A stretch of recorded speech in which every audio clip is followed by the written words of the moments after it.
Good evening, everyone. On behalf of the New York Encounter, I welcome you all here this evening, and I thank you for staying with us for this last talk of the evening.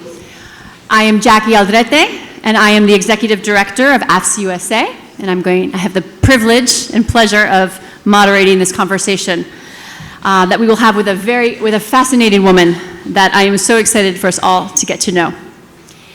Sister Norma Pimentel is the Executive Director of Catholic Charities of the Rio Grande Valley, and she oversees the charitable branch of the Diocese of Brownsville, the second largest Catholic diocese in the United States. Sister Pimentel has over 20 years of experience in providing oversight to a diverse set of ministries and social services in the Rio Grande Valley, providing services such as homeless prevention, disaster relief, pregnancy care, and humanitarian relief to immigrants. In 2014, she established the Humanitarian Respite Center that 10 years later became the largest respite center in our country, welcoming over 500,000 immigrants in the course of 10 years. Sister Pimentel holds a bachelor's degree in fine arts from Pan American University, a master's degree in theology from St. Mary's University in San Antonio, and a master's degree in pastoral counseling from Loyola University in Chicago. Sister Norma, if you and the audience would permit me, I'd like to just frame our conversation in this way. Father Luigi Giussani, the founder of the Catholic movement Communion and Liberation, which is the organizing force behind the New York Encounter, taught us to look at and appreciate the human experience and the fundamental desires that we find at the core of our being. One of those most basic needs is to provide for our own safety and that of our family, to choose freedom over slavery and opportunity over desperation. These desires are core elements of the human being, so much so that we consider them to be rights, natural to a being made in the image and likeness of God. As such, they must be respected and, when needed, protected. So most of us here this evening are both Americans and Catholic, and both sides of this identity make this topic tonight very relevant for us. Our American experience has always exalted the desire of the human heart for safety and freedom, which, as we all know, propelled the pilgrims and waves of immigrants over the centuries to make their way to our shores. It's a story that we all share. My father is a third-generation working-class Irishman, and while my mother had a more dramatic story, she escaped from Cuba as a little girl in 1960, and my grandparents made that heartbreaking choice to leave their homeland and start over with just the clothes on their back, each other, their education, and their faith. My mom's family was received by the church, by friends in the church, and at 6 years old, she lived with a loving foster family for 2 years while she learned English and got acclimated to her new home. That experience of welcome, the embrace that she received, was essential to her healing and to her faith. Luckily, my mom's family was reunited, and they went on to make amazing contributions to our country, even with dealing with the trauma of the Cuban Revolution and their escape. I'm sure many of us here in the audience have similar stories. So our Catholic identity is also sensitive to the plight of the refugee and the migrant. From the Old Testament stories of the Israelites crossing the desert, to the Holy Family in flight to Egypt in search of safety, we can identify deeply with the longing for a home, for safety, for a place to build a life of dignity. Jesus himself was a refugee for part of his life on earth. He introduced a radical new type of love that went beyond status as slave or free man, beyond creed or ethnicity. And in her wisdom, the Catholic Church has even included the right to emigrate in the Catechism, along with the right to private property, to free enterprise, to obtain work and housing. So let's get to you, Sister Norma. Help us to enter into this. We are not here tonight. We can all acknowledge the tense moment that we're living today. Okay, right? We all know that in our country this year, 2025. We have a president, of course, who came into office just a month ago with the intention of fixing a broken system, and he wanted to do so quickly. We each have a responsibility to form our opinion on these policies and practices. But tonight, we do not intend to have a political debate. We are not here to discuss policy options or share opinions on this administration. Instead, we have an important job to do. We're going to use our time together to put ourselves in front of the human experience of the migrant and to open our hearts and our minds to a deeper understanding of the issues. As we say in my work at AVSI, we will put the person at the center, acknowledging our common humanity and shared dignity as children of God as our starting point. And only once we have done this can we then weigh the costs and benefits of the policy options and practices. So sorry for that long introduction, Sister Norma. Thank you for being with us. Let's turn to you.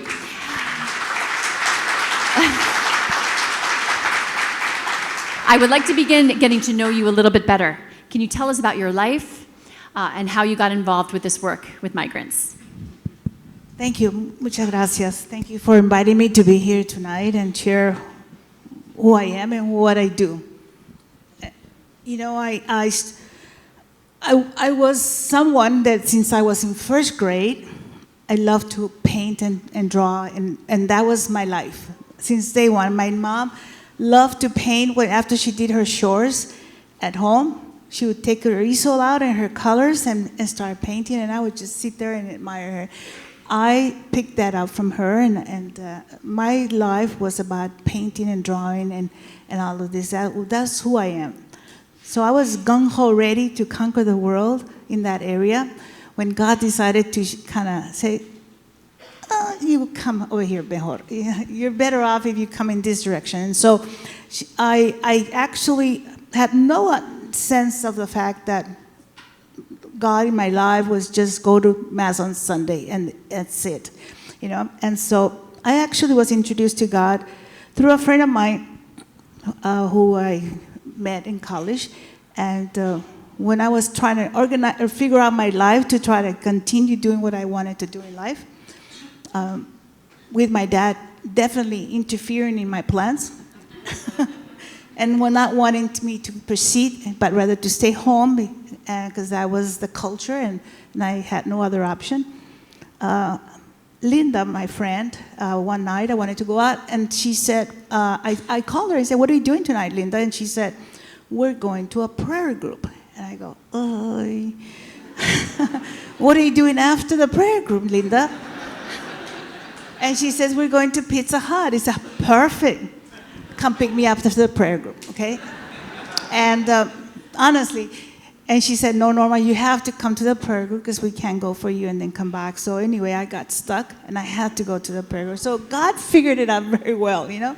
Because at that prayer group, at the end, I mean, it was very eye-opening for me, to say the least, because it was during the charismatic movement. If you come from that time, I didn't understand what that was. All I knew is that I was sitting in the back when all the people were praying and raising their hands and spilling out all their guts about everything they've ever done wrong in their life. And then, I guess I can't believe these people, you know? And then at the end, he said, okay, we're going to pray for anyone that would like for us to pray for you. And so Linda said, sit in the circle, Norma, because I know you're struggling right now in your life with your dad. So I did. I said, sure, I have a headache. Go ahead and pray for me. And so I sat in the circle, and believe me, at the end of that experience, my headache went away. But something else happened. I was introduced to a God that made me love me. How? I don't know. I just felt drawn to him to want to continue just immerse myself in wanting to know more about God and about reading the Bible, going to church, everything. It was like I was just simply just drawn to God in every way possible after that experience. So they don't ever let them pray for you if you don't want to change, you know. I changed. I mean, my life changed 180 degrees, and I joined the religious life as a result of that.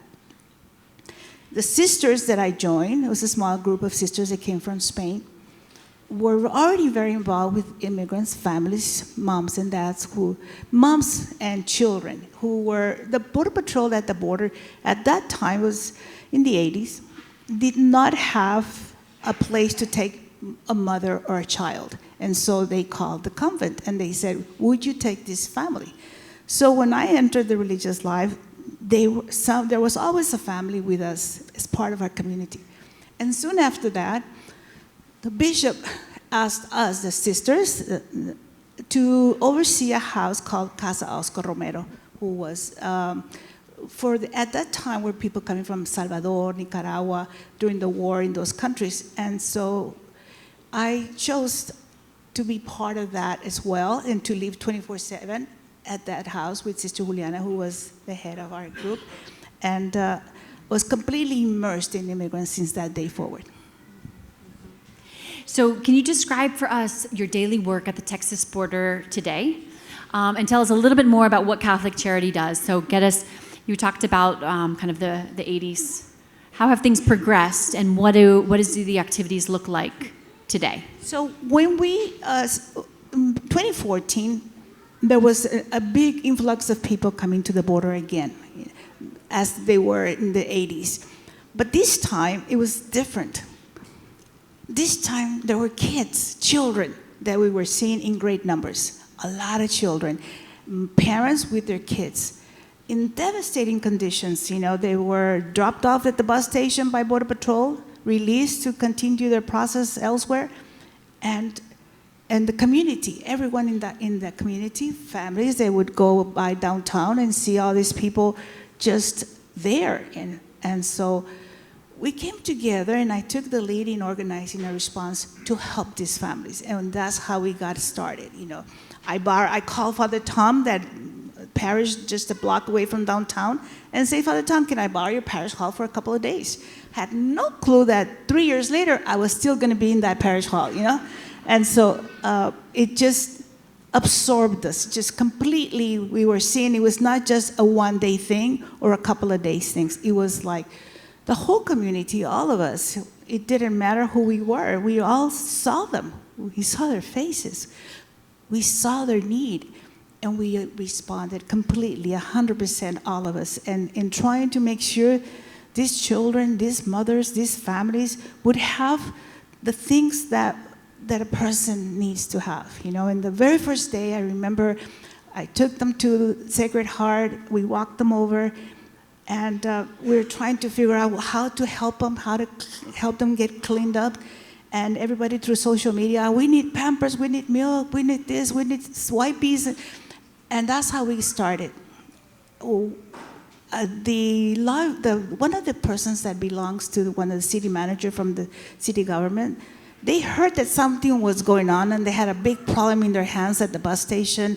And then all of a sudden, they didn't see nothing, and they followed us to Sacred Heart. And we were there about late, 11 at night. We spent the whole day there. And this person approaches me and says, Sister, what are you doing here?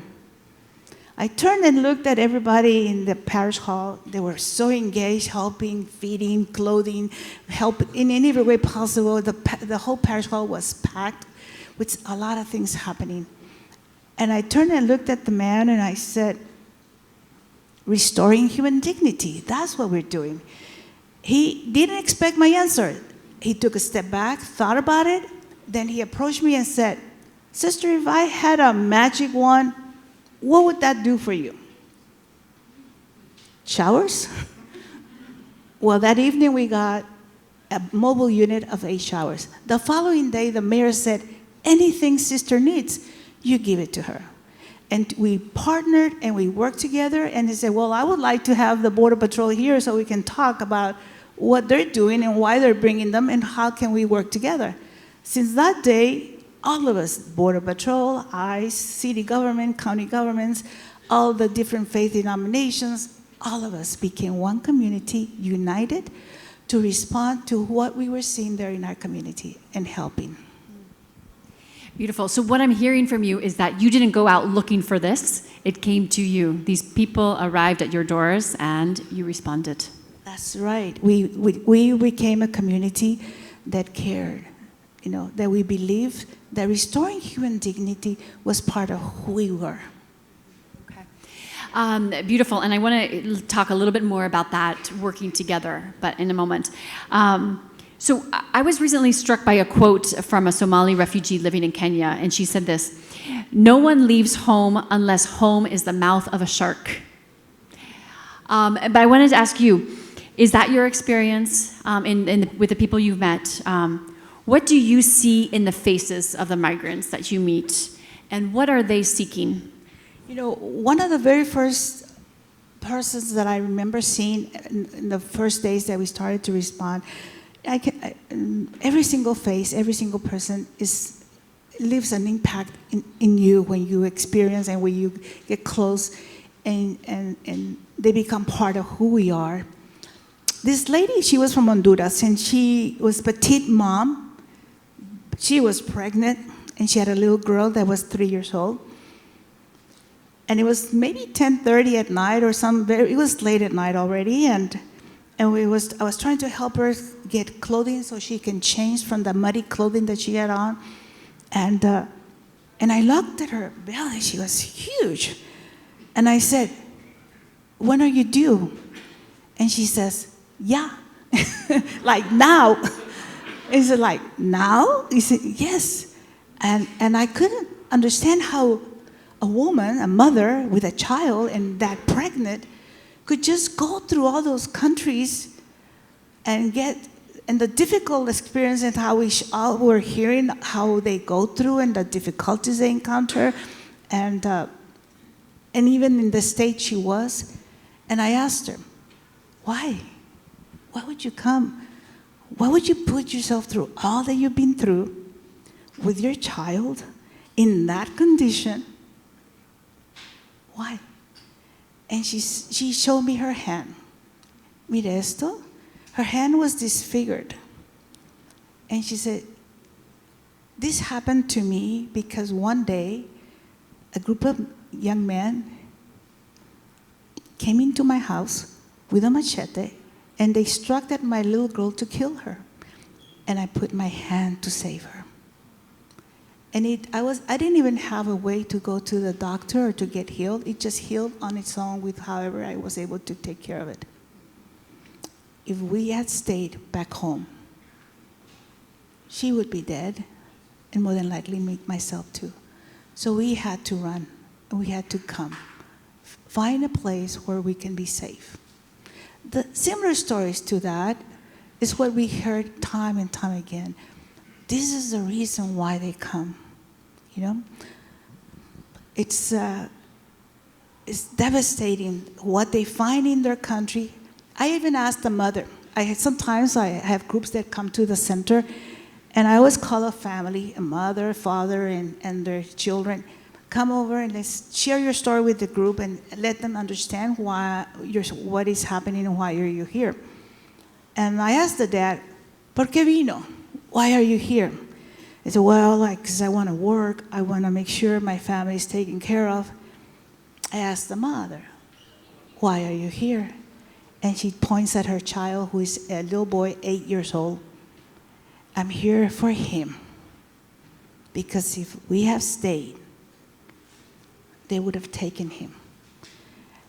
And they would have made him not have a childhood anymore, and I would lose him. I want him to grow up, to go to school, to be somebody. To save my child, this is why we're here."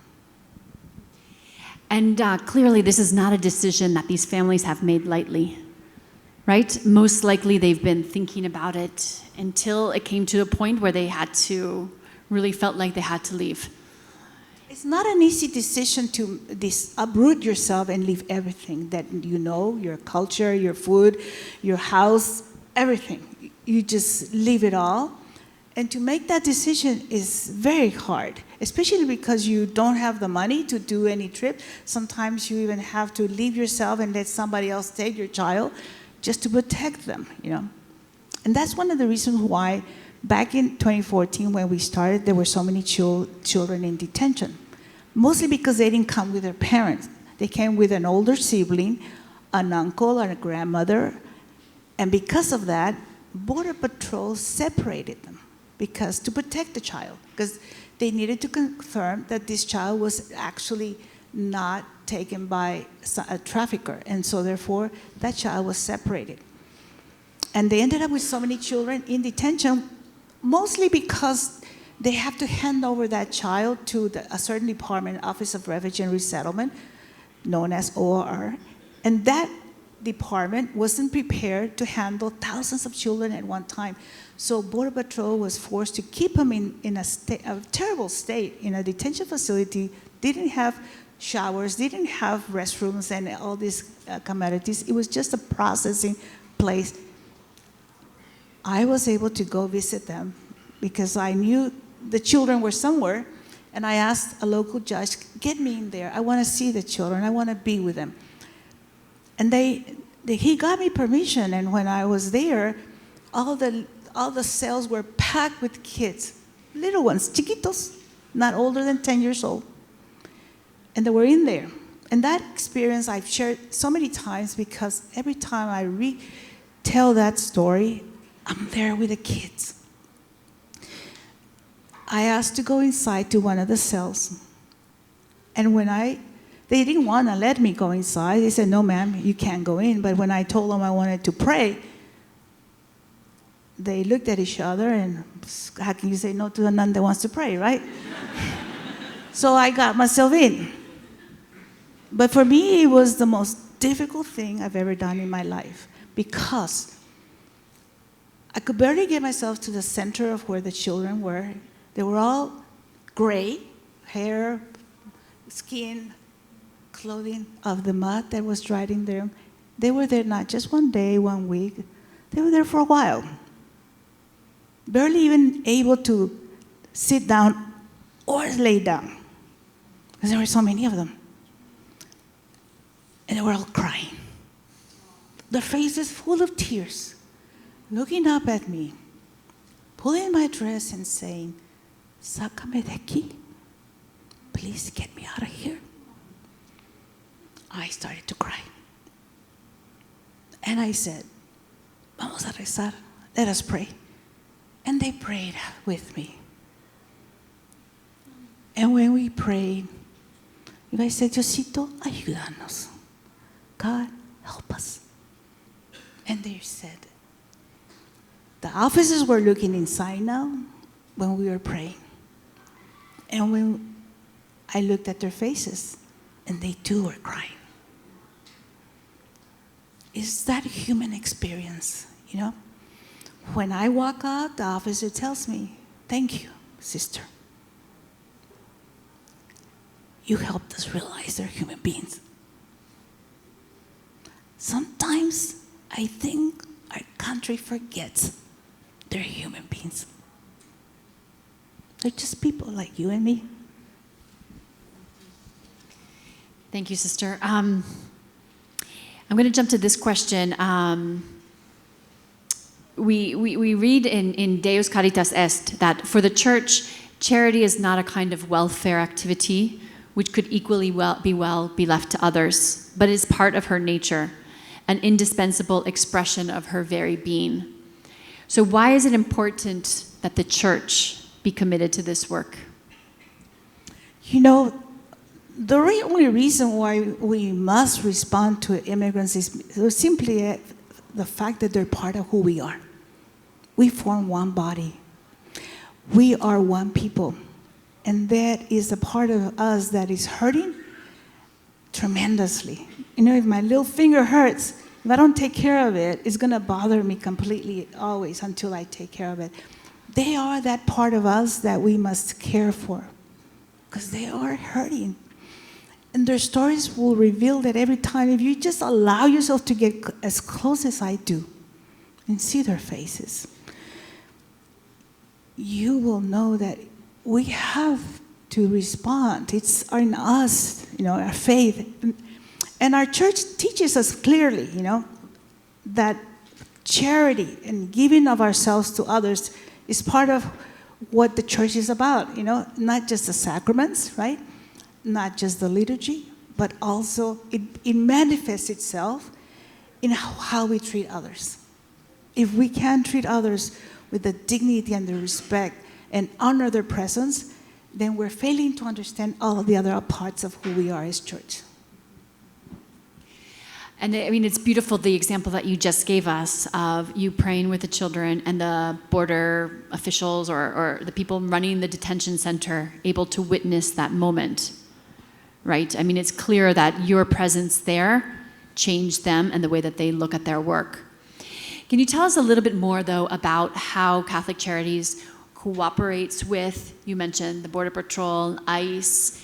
How does that work in practice? Maybe give us a few examples, and if you want, share with us maybe whether that has become complicated. Is it a complicated relationship, or is it as easy? You make it sound like a quite a unity of a family. Yes, I say we because the Border Patrol and ICE and everybody, law enforcement, back home at the border in South Texas, we work together. We count on each other to be there and figure out how can we best respond to what is happening. And so that has helped us respect each other and at the same time help each other in better do our jobs. They do their job. My side is making sure people are okay, are treated with respect, and if we can help them be in a better position in their life, then definitely that's good. So we continue to have, I think men and women in the Border Patrol and law enforcement are amazing people. I've met wonderful people in the Border Patrol and their stories and how they're moved to help and to do something. Even the chief of Border Patrol, every single chief of Border Patrol has established a very good relationship with me since day one, and they've had several already. The one presently that is there right now, which is a lady, she and I from day one hit it off so great that I can just call her because I have their cells every time when they come into office, and I call Gloria. Her name is Gloria, and said, I walked in one day at the respite center some months back, and there was a child crying. She was from Colombia. She had just arrived with her dad and her mother and her brothers. And this little girl was crying unconsolably. And I said, ¿Qué le pasa? ¿Por qué llora? And so she ended up, they told me it's because they came with her little puppy. And when they arrived to Border Patrol, they took the puppy and they didn't give it back to her. So now she wants her puppy. And so I called the chief of Border Patrol. Gloria, you took her puppy. This girl is crying, And she said, what puppy, sister? And I said, well, they're telling me that when they were in Border Patrol and they processed them, when they released them, they didn't give her dog back. Let me look for the dog, sister. So she calls me back and she says, I found it. I found the dog, It was so funny that she found it. And so, great. So I called the center and I say, they found the dog. And then they said, yes, they found the dog. Yes, sister, we have the dog. But they meant to say, yeah. So I said, you have the dog? So I called the chief and I said, hey, we already have the dog. He said, what dog, sister? I have the dog right here with me. Which dog did you find? He said, wait a second. Let me go back and call him and find out. Do you have the actual dog there with you? He said, no. We are told us that we already have the dog. They're bringing it. Okay. So the chief herself brought her the dog to the little girl with her agents and handed it over to the little girl. And the little puppy just started to waggle his tail like that, like so happy, and the little girl was happy. Everybody was happy. That is the chief of Border Patrol, willing to make the time to do something good to care for a person, a child that was hurting and crying, and she could do something about it. It's amazing, right? That's the kind of relationship we have. Well, I don't know about you guys, but I find that kind of remarkable. You're telling us that the Border Patrol agents are people who have hearts, which is something that we don't hear often. Is that's the message also that you're trying to give us, sister? Is that we also need to look at the Border Patrol agents and their humanity as well? Totally, yes, they are. And I can count so many stories of caring. Let me just tell you one more, because it's so important to see them as people that care. and see each other as people that we care, because it brings out that humanity that God makes of us, and makes us people that form God's presence. That's how we reflect God's presence, when we reflect the good deeds and the good things that we do in life. And one day I walk into the center, and there's the person's staff. There was this young man. He was a father. He was all dirty and terrible condition. He was there with his wife and his child. But he had a brand new pair of tennis shoes. So my staff said, "Sister, ask him where he got those tennis shoes." "Y esos tenis tan bonitos, ¿dónde los agarraste?" And he said, "Well, when I crossed the river with my family, my feet were all bloody and blistered, and the agent that apprehended me and was processing us looked at my feet and asked me, how come my feet were like that?"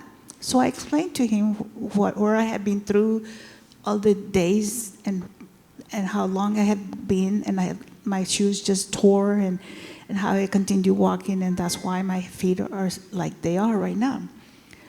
The agent was in tears, and he said, "Un momento." He goes out to the parking lot, pulls out this pair of tennis shoes that he uses to run, and brings them back inside, takes off his shoes and his socks, and puts them on that dad, and puts his new pair of tennis shoes on this father. That is Border Patrol agents. Wow. Thank you. So let's move to this question. So, some of you may know, Pope Francis recently wrote a letter to the Catholic bishops here in the U.S. on this topic. And he mentioned the parable of the Good Samaritan. And he mentioned this parable as the ideal of Christian love, right? Referring to it as a love that builds a fraternity open to all. And he goes on to say that through relationships of this kind, our own identity matures. So I take him to mean that kind of what we've all known since we were kids, that it is in giving that we receive. Through openness to the joys and sufferings of others, we find a deeper joy and meaning to our own suffering. So can you tell us a little bit about how is the experience of receiving immigrants good for all of us? Maybe you can tell us about any volunteers or people you work with, and kind of what the change that you see in them as they encounter the migrants and are open to relationships with them. It is amazing how people that come to volunteer, that come from DC, Chicago, everywhere in the United States or even outside of the country, to volunteer, to be part of the response, to be present to the families, how it changes them. I know a young man who was volunteering and helping, and when you help, you help with no limit. I've had people that are winter Texans. We call them winter Texans because they come down south during the winter months, and they are part of our community while they're there. They're older folks that are already retired, and they spend their time either at the island, at the beach, or at the resort, or wherever they're living. But some of them started to come and see what's going on with this respite center, with these immigrants. So they just came to check it out. Well, once they checked it out, they stayed. And they helped, and they didn't help just 1 hour. The days were long, and they would still be there. And I said, "You got to go home and rest." "I can't, sister, because this mother needs Pampers." Look at the line, And they didn't put a limit how to love, And that's what it does to you. You become unconditional in giving love, and you don't feel tired, even though you're tired. You don't feel like you have to do anything else.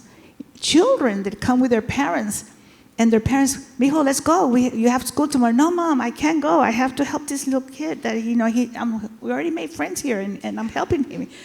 He forgets about everything else, It draws out us to a new experience that transforms us in the presence of a God that becomes present to me and to the other person, and changes us and makes us think about what am I really doing in life right now that really matters if it isn't to help our brothers and sisters that need me at this moment, you know? It changes who I am and everything about how I'm going to proceed from this moment forward. Why I believe we need the immigrants, because it will help us restore and reclaim a part of us that I think we might be losing already here in this country. Can you repeat that for us, sister? Why do we need the immigrants? Can you say that one more time? I forgot. Because we have to reclaim something that we're losing. What is it that we're losing? And can you tell us what is it that we need? If we put it down into simple words, we're losing our humanity. When we're so focused on ourselves, we forget to see the other. And that is where we really express the presence of God that is with us. It shines forward when we're allowing ourselves to see their humanity. What we actually are really seeing is our own humanity. Okay, we heard that, right?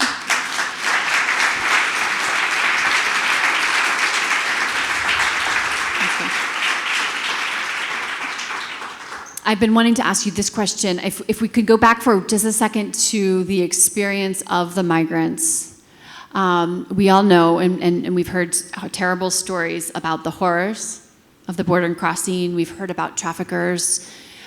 We know what people put themselves through to come here. You've gone through this, thousands and thousands of times, being in front of people who've suffered in this way, all to come here. Do you ever find yourself wishing you could speak with them before they left? Or what would you say to them if you had that chance? I would think, why make the trip if you're going to encounter a lot of bad things along the way? Because we hear their stories, how people abuse them, take advantage of them, they beat them up. There's so much traffickers take advantage of them.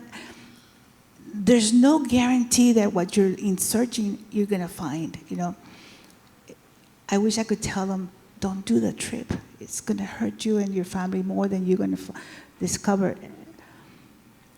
But do I really have a right to say that? I don't know. It is them as parents that know how bad the situation is. And I asked this one time, this reporter, very famous reporter in one of the TV stations, they were all asking me, why, sister, is this parents doing what they're doing to these kids? And I looked at her and I said, are you a mother? And she looked at me and she said, yes. Wouldn't you do anything to make sure your child was so safe? And her response was, she started to cry. And she said, yes, I would. So I don't know that if we tell them, don't make that trip, because I'm not there to see what they're facing. What we need to do more as people in all over the world is find ways to help them, protect them, and not let them go through all that they go through. We have to find out the answers instead of trying to discover, thinking only of ourselves, but learn how to be brothers and sisters in countries that work together to make the world a better place for everybody. So, of course, immigration is a very hot and politically charged and very complicated issue here in the U.S. What would you like us as kind of common American citizens across the country, what should we have in mind when we listen to the news and we hear about enforcement of immigration laws and kind of the situation? What do you want us to have front and center in our minds? It's a tough one because it's not an easy answer. But what I see with all the policies that are enforced, I see people hurting, families afraid, families that lived here for a while and now can't go to mass, they can't go to church, they can't go to the school, they cannot go to the supermarket because they're afraid they're going to be taken. And they are. Priests call me, Norma, can you help me? This mom went to pick up her child at the elementary. She got picked up And she was saying, please take care of my child. And I don't know how to help her. So can you help me? How do we do that so that they're okay? It's very difficult. I think that we have to not allow ourselves to forget that we have a responsibility to each other to make sure that people are safe, they're okay, and to know that not every immigrant equals to a criminal. You know, if there was somebody that created a crime, that person needs to be treated as a criminal, but don't label every single person for the fact that they came to this country looking for safety and protection. That's not a crime. Don't do that, because then you are using that as a way of giving yourself permission to dispose of somebody as not human, not worthy of the right to be okay. And I think that we should never, I don't know, I think we have to learn how to be brothers and sisters to one another and not forget that part in the whole part of how to resolve what is happening, you know, in our country, and not easily be driven by what people are wanting us to think and believe, the false narratives that are out there that simply makes people criminals, and they're not. They're not invaders, they're not criminals. They're your brothers and sisters that need your help.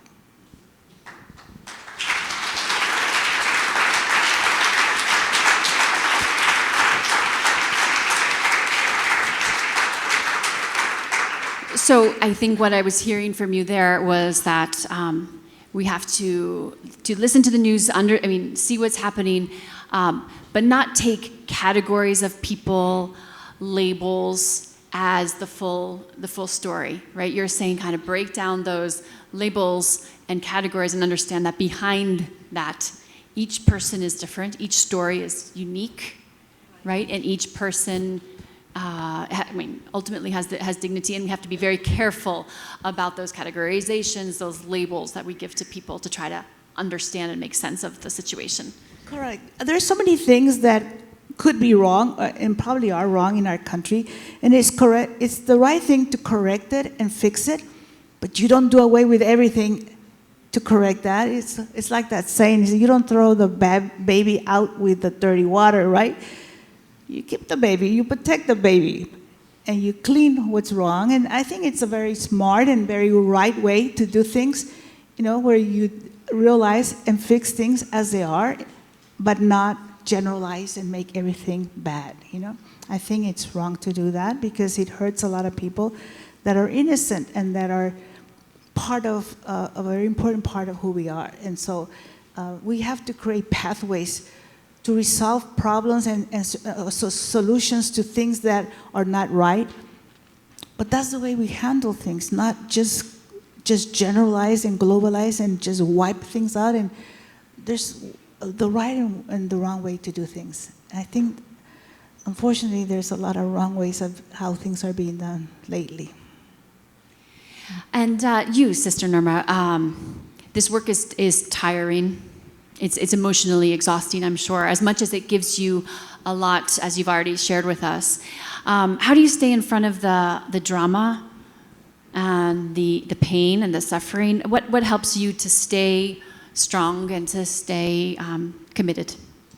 You know, sometimes, and most recently, that is, I find myself lost with no answers, with not understanding myself why. And I realize that I don't know. And that the only thing I can do to make sure that I'm not driven by the wrong emotions, anger, or fear, or whatever it is that is made what I experience and when I see so much hurt, that controls my actions and what I do and how I perceive to speak and try to help. My response has been, since day one, to sit in silence before the Blessed Sacrament when I start my day.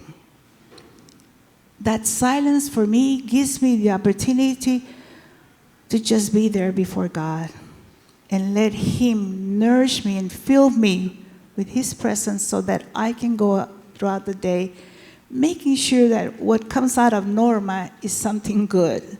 Good thoughts, inspired by the love of God that wants us to pass that on and not it be part of a negative emotion that is a reaction to what I see happening today in our country today. I want God to be the one that controls all my actions. Beautiful. I think I needed to hear that, sister. You said, that we try to understand what's going on, but sometimes we can't, and we just need to say, God, you are in control. Be with me, and that's all. That's the best we can do. That's the starting point. Yeah. Well, I want to thank Sister Norma for coming all the way here from Texas to be with us this evening. I think.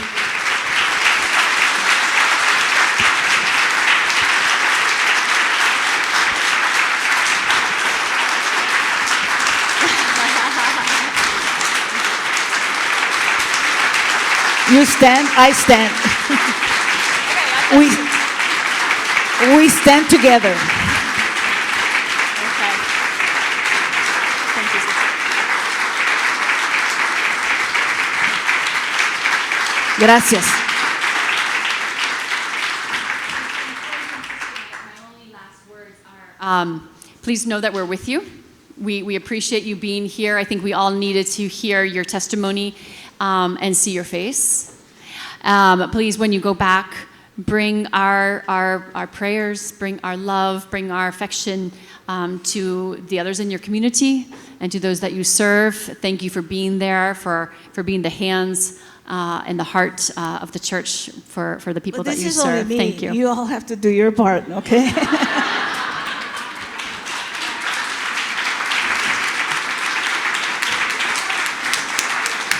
So, thank you and good night. We could not thank enough Sister Norma and Jackie for this wonderful conversation. Thank you. Please come back and tell us more. Thank